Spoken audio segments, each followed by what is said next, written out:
Hello students, आज हम anticipatory breach of contract पर चर्चा करेंगे।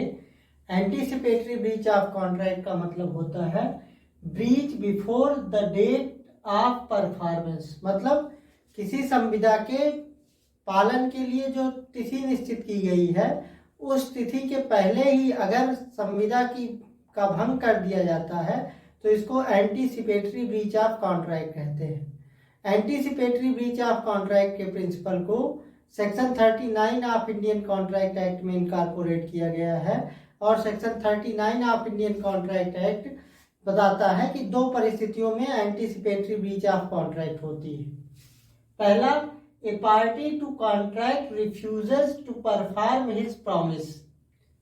यदि कोई पक्षकार संविदा के पालन का जो समय है उससे पहले ही अपने प्रॉमिस को परफॉर्म करने से मना कर देता है या makes himself disable from performing his promise, या अपने आप को वचन का पालन करने से अक्षम बना देता है।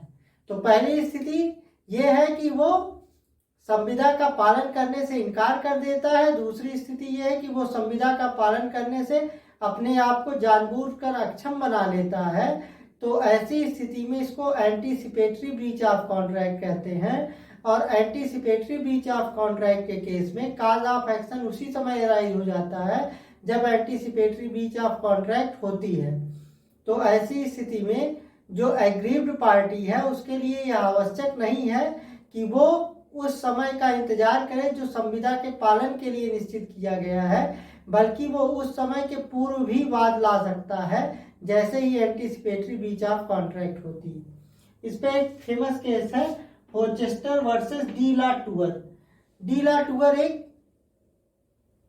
टूरिंग कंपनी थी। इसने होचेस्टर को इंगेज किया अपने साथ टूर पे जाने के लिए, लेकिन जो टूर की डेट थी, जो डेट फिक्स की गई थी टूर पे जाने के लिए, उसके पहले ही होचेस्टर वर्सेस उसके पहले ही डी ला टूर कंपनी ने होचेस्टर को मना कर दिया अपने साथ ले जाने के लिए। तो होचेस्टर ने वाद लाया डी ला टूर कंपनी के खिलाफ कि इन्होंने कॉन्ट्रैक्ट की ब्रीच की है। तो डी ला टूर का सबमिशन ये था कि ब्रीच तो तब मानी जाएगी जब कॉन्ट्रैक्ट के परफॉर्मेंस का टाइम आ जाए और कॉन्ट्रैक्ट परफॉर्म ना किया जाए, इसलिए होचेस्टर को वेट करना चाहिए उस समय तक जो प्रॉमिस के परफॉर्मेंस का टाइम है।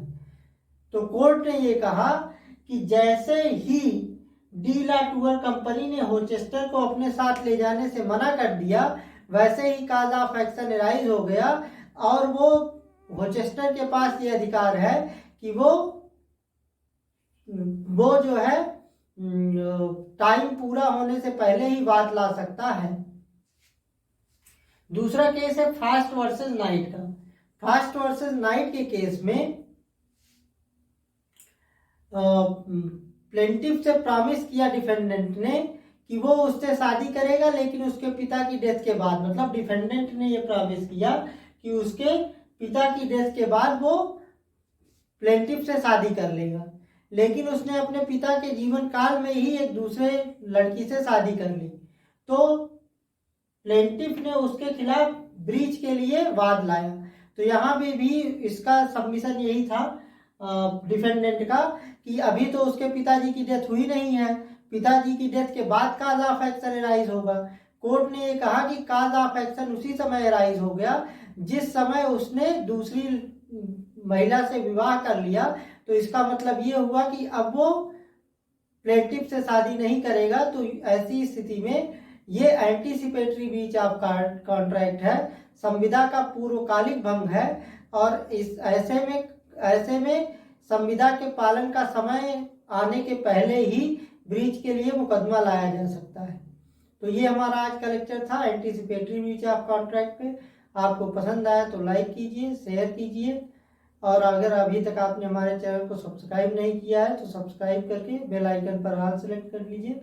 मिलते हैं अगले लेक्चर में। Thank you.